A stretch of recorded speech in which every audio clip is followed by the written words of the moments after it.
సిద్ధన్న గారు సిరిసిల్ల జిల్లాలో పనిచేస్తుంది, ఎందుకు వెళ్ళారు? వెళ్ళిన తర్వాత మీరు అక్కడ ఏం నేర్చుకున్నారు? పార్టీ ద్వారా ప్రజలకి ఏం చేశారు చెప్పండి. అయితే మేము ఎదుగుతున్న క్రమంలో ఈ నక్సలైట్ అనేది కొంతమంది మాకు పరిచయం అయ్యారు. ఆ పరిచయం అయిన టైంలో అప్పుడు భూస్వామ్య వ్యవస్థ బాగుండే, ఏది జీతాలు ఉంచుకున్నాడు. అయితే సారా పాకెట్లు రేటు తగ్గించడం, తునికా కల్లాలు, ఇవన్నీ వాళ్ళు తునికాకు తెంపేటోళ్ళు శ్రమ దోపిడి ఉండే. దానికి వ్యతిరేకంగా అదొకసారి ఈ భూస్వాములు అనేటోళ్ళు జీతగాళ్ళను పెట్టుకుంటారు వ్యవసాయం చేయించడానికి. వాళ్లకు సాలిసాలని కూలిచ్చుడు, ఇవన్నీ అప్పుడు ఏమనిపించినాయి అంటారంటే ఇది సామాన్యులు అనేటోళ్ళకు న్యాయం జరుగుతలేదు, అది మనం ముందుండి పని చేస్తేనే అవుతుంది అనే ఉద్దేశంతో మాకు ఇంతకన్నా మా ముందు కన్నా ముందు వేయని వాళ్ళు నక్సలైట్లు అనేటోళ్ళు పరిచయాలు అయ్యి అట్లా ఇక్కడ ఏం జరుగుతుందట అని అంటే ఇవన్నీ జరుగుతున్నాయి అనేది దాదాపు మాకు అర్థమైంది. మేము ఎట్టి సాకిరి చేసినాం. దాదాపు ఇక్కడ జేఆర్ గోపాలరావు అని ఉండే, కట్కూరు సర్దాపూరు, అంటే మా గండ్లచ్చపేట అనేది దాదాపు ఇంటింటికి అనేది మేము ఎట్టి చేసినాం. నాగళ్ళు కట్టుకొని పోయి దున్నాలి, వాళ్ళకి పంట వండియాలి, మళ్ళీ అదే పంట వండినాక మేమే పోయి కోసి కొట్టి అట్లని ఒక్కడ పోసి రావాలి. అట్లాంటి వ్యవస్థ అప్పుడు ఉండేది. దాన్ని మూలంగా ఈ ప్రాంతంలో నక్సలైట్లు అనేది పుట్టుక మూలంగా మేము వాళ్ళకు పరిచయం అయ్యి అట్లా కొన్ని రోజులు ఆ గ్రామంలో ఉండి ఆ పెత్తందారులకు వ్యతిరేకంగా కొంత ట్రగుల్ జరిగింది అన్నట్టు. అది జరుగుతున్న క్రమంలో వాళ్ళు మా మీద కేసులు పెడితే పోలీసు వాళ్ళు వచ్చుడు, మమ్మలను పట్టుకపోవడు, పోలీస్ స్టేషన్లో వేసుడు, మళ్ళీ మళ్ళీ వచ్చినాక మళ్ళీ వచ్చుడు, ఇట్లా ఇక పూర్తి కాలం పార్టీలో పోయే టైం వచ్చింది మాకు. ఇక ఇంటికాడ ఉండలేని పరిస్థితి, పోలీసు వాళ్ళు ఉండనీయకపోవడం, అట్లా మా ఇల్లు కూలగొట్టారు. దాదాపు మా ఇల్లు మొత్తం ఊరోళ్ళతోటి కూలగొట్టి ఇవన్నీ చేసేవారికల్లా ఇక మనసు ఇక సెన్సర్ వెళ్ళింది. ఎందుకంటే ఇక్కడనే ఇవన్నీ జరుగుతున్నాయి, మనం ఇవన్నీ ఉండంగా చూద్దా మన ఇండ్లే కూలగొడుతురు కాబట్టి ఇక మనం ఉంటే బాగుండదని చెప్పి అప్పుడు 90 మధ్యలో నేను పూర్తి అండర్ గ్రౌండ్కి వెళ్ళిపోయినా. ఓకే అన్న, మీరు చెప్పండి, మీరు కుటుంబ నేపథ్యం ఎలాంటి పరిస్థితుల్లో అప్పుడు మీరు వెళ్ళాల్సి వచ్చింది? అయితే అన్న, మేము 90లో చెన్నారెడ్డి గవర్నమెంట్ వచ్చినప్పుడు లీగల్ పీరియడ్ వచ్చిన తర్వాత అప్పుడు వరంగల్ మహాసభ జరుగుతుంది, రైతుకుల్ మహాసభ 90లో. అప్పుడు 10th అయిపోయింది, అప్పుడు 90లో 10th అయిపోయింది. అప్పుడు అంతకంటే ముందు ఈ ప్రాంతంలో ఆర్ఎస్యు పేరు మీద జరుగుతున్న స్టూడెంట్ ఉద్యమాలు, తర్వాత గ్రామీణ ప్రాంతంలో జరుగుతున్నటువంటి పీపుల్స్ వార్ ఉద్యమాలు, ఇవన్నీ కూడా భూస్వామ్య విధానానికి వ్యతిరేకంగా సమాజంలో ఉన్నటువంటి బలహీన వర్గాలకు అండగా, బడుగులకు అండగా, ఎవరైతే అణచివేతకు గురవుతున్న ప్రజలకు అండగా జరుగుతున్నటువంటి పోరాటాలు, గ్రామాలలో ఉన్నటువంటి భూస్వాములకు వ్యతిరేకంగా జరుగుతున్నటువంటి ఉద్యమము, ఇదంతా కూడా మమ్మల్ని ఇన్స్పైర్ చేసినాయి. నాకు తెలిసి గ్రామాలలో మా అమ్మమ్మలో ఒక ఊరు ఉంటుంది, ఆ ఊర్లే దొర గడి మీద కూర్చుంటే చెప్పులు పట్టుకొని పోయే పరిస్థితి. ఇది ప్రత్యక్షంగా చూసిన నేను. అరే చెప్పులు పట్టుకొని పోవడేంది ఇది అంటే, ఇక్కడ అంతే పోవాల్సిందే, ఇక్కడ ఏం చేయొద్దు వేరే అని ఇట్లా మాట్లాడుతున్న సందర్భము అది మనసులో ఎక్కడొక్కడ కలిసి వేసింది. అరే ఒక మనిషిగా చూడాల్సిన సమాజము అంత దుర్మార్గంగా అణచివేయాలని చెప్పేసి అనుకోవడం ఏం కరెక్ట్ ఇది? కాబట్టి దీనికి వ్యతిరేకంగా జరుగుతున్నటువంటి ఉద్యమంలో మనం భాగస్వామ్యం కావాలి అనేది మనసులో అనుకొని ఆ 90 పీరియడ్లో జరుగుతున్నటువంటి తెలంగాణ రైతుకుల్ మహాసభ వరంగల్కు వెళ్ళి దాన్ని చూసి ఆ గద్దర్ మాట్లాడినటువంటి మాటలు ఇవన్నీ విని మనం కూడా ఈ ఉద్యమంలో భాగస్వామ్యం కావాలన్నటువంటి మనసులో సంకల్పం చేసుకొని 90 నుండి ఉద్యమంతోనే టచ్లో ఉండి పూర్తి కాలంగా దాదాపుగా 90 నుంచి ఉద్యమంతో ఉంటూ 90 నుంచి 2000 సంవత్సరం డిసెంబర్ వరకు ఉద్యమంలో వివిధ స్థాయిలలో పనిచేసి బయటకు రావడం జరిగింది. ముఖ్యంగా అనుకున్న ఉద్దేశం ఏంటంటే, సమాజంలో జరుగుతున్నటువంటి పీడన, సమాజంలో ఒక వర్గం ఇంకొక వర్గాన్ని తొక్కిపెట్టాలనేటువంటి ఒక దుర్మార్గమైనటువంటి ఆలోచన, ఇది కరెక్ట్గా లేదు. నిజంగానే అణచివేయబడుతున్న వాళ్ళకు అండగా ఒకళ్ళు ఉండాల్సినటువంటి అవసరం ఉన్నది. ఉన్నోళ్ళ పక్షాన ప్రభుత్వాలు ఉన్నాయి, లేనోళ్ళ పక్షాన మనం ఉండాలి అనేటువంటి సంకల్పంతో వాళ్ళతో జాయిన్ కావడం జరిగింది.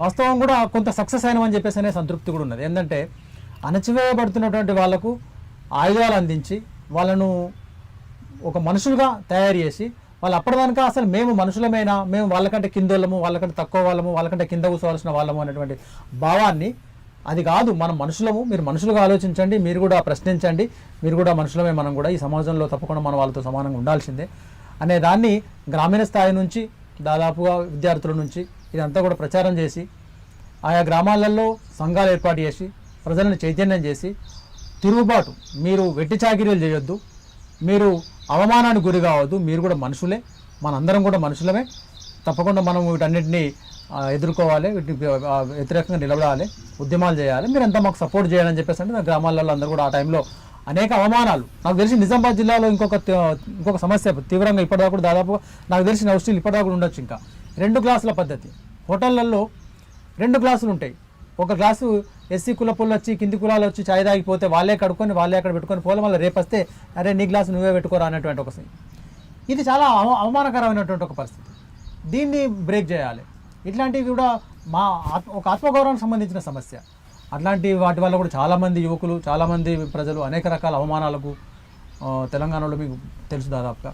ఇక్కడ మీ ప్రయాణం సాగే ముందు ఒకసారి అక్క కూడా పరిచయం చేస్తాం. అక్క మీరు చెప్పండి అక్క, మీరు ఎందుకు ఉద్యమం వైపు అడుగులేశారు? మాది కామారెడ్డి దగ్గర మర్కలని గ్రామం. అయితే అక్కడ పాటలు మేము చిన్న పిల్లలు అయినా, నేను 14 ఏళ్ళు ఉంటావచ్చు అంతే, చిన్న ఏజ్లోనే పోయినాం పాటలోకి. అలా పాటలు అలా మాటలు మా ఇంటి పక్కింటికి అద్దరుకే వీటితో నేను ఆకర్షితురాలనై ఉద్యమంలో పోవాలనుకొని డిసైడ్ అయినాం. అయితే ఒకటి ఏంటంటే వచ్చినప్పుడు అలా పాటలు మాటలు వినుకుంటా నేను కూడా ఒక 2 సంవత్సరాలు కరపత్రాలు వేసుడు, గోడకు మబ్బులు లేచి రాత్రులు లేచి, తర్వాత ఈ స్వతంత్ర దినం వచ్చిందని అంటే దానికి వ్యతిరేకంగా బ్లాక్ జెండాలు ఎగిరేయడం, బీడీ కంపెనీలలో మనకు ఇట్లా ఈ బీడీ కార్మికుల్ని ఏ రకంగా దోసుకుంటుండ్రు అనేది వాళ్ళు చెప్పిన దాన్ని బట్టి అర్థం చేయిస్తూ ఒక 2 years ఇంటికి అడిగేసి తర్వాత లోపలికి వెళ్ళిపోయాను. లోపలికి వెళ్ళేంత పరిణామాలు ఏమైనా ఎదురయ్యా మీకు? అట్లాని ఏం కాదు కానీ అంతే, ఇక ఉద్యమంలో మనం కూడా భాగస్వామ్యం కావాలి, మనం జనం కోసం ఏదో ఒకటి చేయాలి అనే ఒక ఆలోచన అంతే. అక్క మీరు లోపలికి వెళ్ళేసరికి పార్టీలో అప్పుడు ఒక నిర్ణయం ఉంది, చిన్నపిల్లలకు తీసుకోకూడదు అనే, అది మీకు ఏమైనా ఇబ్బంది అయిందా? అట్లా ఏం లేదన్న, మరి అట్లాంటి ఇబ్బంది అయితే ఏం కాలేదు. నేను 13-14 ఏళ్ళు ఉంటావచ్చు అంతే పార్టీలోకి వెళ్ళి. పార్టీ మీకు వెంటనే ఆహ్వానం పలికిందా? మెల్లగానే మీకు తుపాకీ ఇచ్చి అంటే ఒక నెల రోజులు చిన్న అంటే గ్రైండర్ లాంటిది ఇచ్చి ఉన్నాము, తర్వాత తుపాకీ ఇచ్చింది. అంటే మీరు వెళ్ళేసరికి ఏ దళంలోకి వెళ్ళారు? అప్పుడు ఎవరు కమాండర్? అప్పుడు సునీతక్క అని ఉండే కమాండర్, మా కమాండర్గా నేను అప్పుడు వెళ్ళిన. ఎంతకాలం మీరు పార్టీలో ఉన్నారు? పార్టీలో 7 సంవత్సరాలు ఉన్నా. 93లో పోయినాం, 93 చివరికి, అంటే 90 నుంచి పనిచేసిన నేను కూడా 93 చివరిలో వెళ్ళిపోయాను లోపలికి.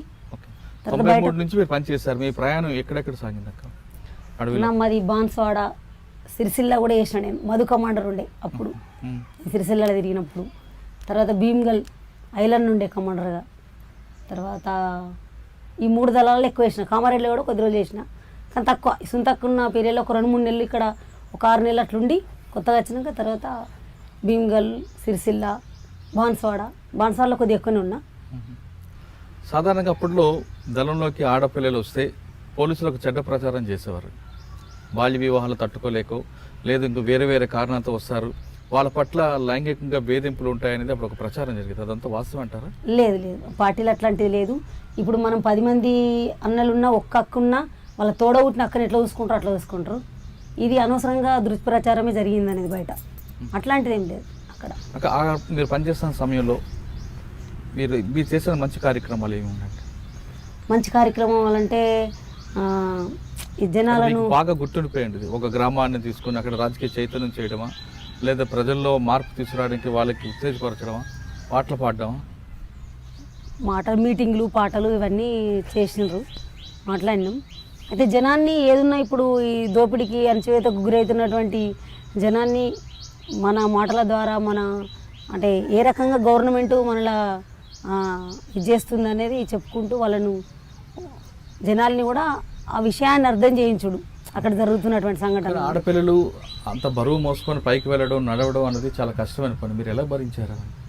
మాకు అట్లేమనిపించలేదు, వెళ్తుంటివి. కనీసం ఒక మనిషి కూడా 20 కిలోలు కంపల్సరీ ఉంటుంది, వెళ్తుంటివి. ఏదైనా హెల్ప్ అన్నలు తీసుకుందరు, ఏదైనా ఇబ్బంది అయితే ఏదైనా ప్రాబ్లమ్స్ ఉన్నప్పుడు కూడా వీళ్ళు అన్నలు సంతానంలాగా. మీరున్న కాలంలో మీకు దాడులు ప్రతిదాడులు శత్రువులు రావడం పోవడం అన్నీ మీకు సర్వసాధారణం, అర్ధరాత్రి అపరాత్రి ఉండదు. అటువంటి దాడులు ఎన్ని ఎదుర్కొన్నారు? మీరేమైనా ఆపరేషన్లో పాల్గొన్నారా? పాల్గొన్నాం, 1-2 సంఘటనలలో 2-3 సంఘటనల్లో పాల్గొన్నాం. ఒకటి మీకు గుర్తుంది ఏమైనా చెప్పగలరా? ఈమెకు బుల్లెట్ తగిలిందన్న, అది చెప్పండి. అక్కడ 1-2 మేము వాటర్ తీసుకొస్తామని వెళ్ళినాం, ఊరి పేరు వస్తలేదు, అక్కడ ఐలన్న అందరం ఉన్నాం, అక్కడ అజయన్న ఇట్లా అందరూ ఉన్నారు. ఒక 2 దళాలు కలిసినాయి అన్నట్టు, బాన్స్వాడలను ఈ సిరిసిల్ల భీమగల్లో కలిసినాం మేము. అక్కడ ఒక మీటింగ్ అంటే అందరం కలిసినప్పుడు ఉద్యమాన్ని ఇంకెంత ముందుకు తీసుకుపోవాలని ఒక మీటింగ్లు ఏర్పాటు చేసుకుంటాం, మాట్లాడుకుంటాం. ఆ టైంలో ఒకటి జరిగింది, దగ్గర దాకా వాటర్ తీసుకొస్తామని పోయినాం, నేను ఇంకొక 3 సభ్యులం పోయినాం. అక్కడ పోలీసు వాళ్ళు ఉన్నారు, అంటే వాళ్ళు ఇక మేము ఫాస్ట్గా వెనక వచ్చేసి, ఎందుకంటే మేము తక్కువ ఉన్న వాళ్ళు ఎక్కువ ఉన్నారు కాబట్టి మనల్ని రక్షించుకోవడం కోసం మేము ఫాస్ట్గా వెనక వచ్చేసి మా వాళ్ళకి చెప్తే ఫైరింగ్ చేసుకుంటా వెళ్ళిపోయినాం అక్కడ నుంచి. మీకు తగిలిందా?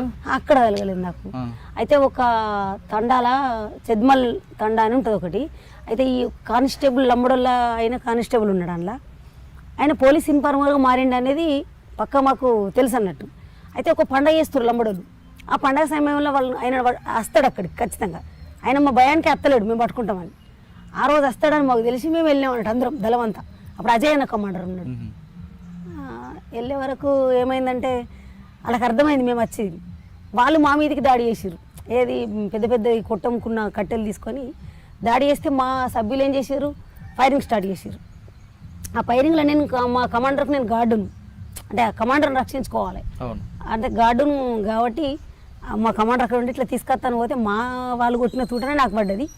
అంటే వాళ్ళు కూడా పోలీసు వాళ్ళు కూడా మన ఆయన దగ్గర కూడా తుపాకీ ఉంది, ఆయన కొట్టిండు, రాళ్ళతో కొట్టిర్రు, చాలానే ఇబ్బంది పెట్టారు, దళాన్ని బాగా ఇబ్బంది అయింది. అప్పుడు నడవగా ఈ నుంచి కొద్ది దూరం నడిచినాం అంతే, తీసుకెళ్ళారు వాళ్ళు. కొంత దూరం కొంత ప్రయాణంలో మీరు చేసిన దాడులు ఏమున్నాయా? పోలీస్ స్టేషన్ మీద కానీ ప్రజాప్రతినిధుల మీద కానీ రాజకీయ నాయకుల మీద కానీ శత్రువుల మీద కానీ? చాలామంది రాజకీయ నాయకులని ఈ సర్పంచ్ని ఊళ్ళో కరెక్ట్ చేయకపోతే చంపిన సంఘటనలు కూడా ఉన్నాయి. మీరు చేసింది ఏమన్నా స్వయంగా ఉంది? గుర్తుంటే చెప్పండి, మీకు ఇబ్బంది లేకపోతే. అట్లాంటి ఇబ్బంది ఏం లేదు.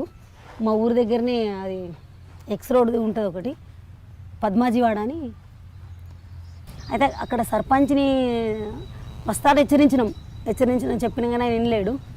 దాంతో మేము అక్కడ చంపడం జరిగింది. నేనే చంపిన సర్పంచ్ని. చాలా ఊళ్ళలో దేశశుద్ధి కూడా చేసినాం, అంటే తినకపోతే మాతోనే కొట్టిద్దరు. ఎందుకంటే అక్కలు కొట్టరు, అక్కలు ఏం చేయలేరు అని ఇట్లా ఉంటుంది కదా బయట, పట్టిన పోయారు ఇట్లా అట్లా అని.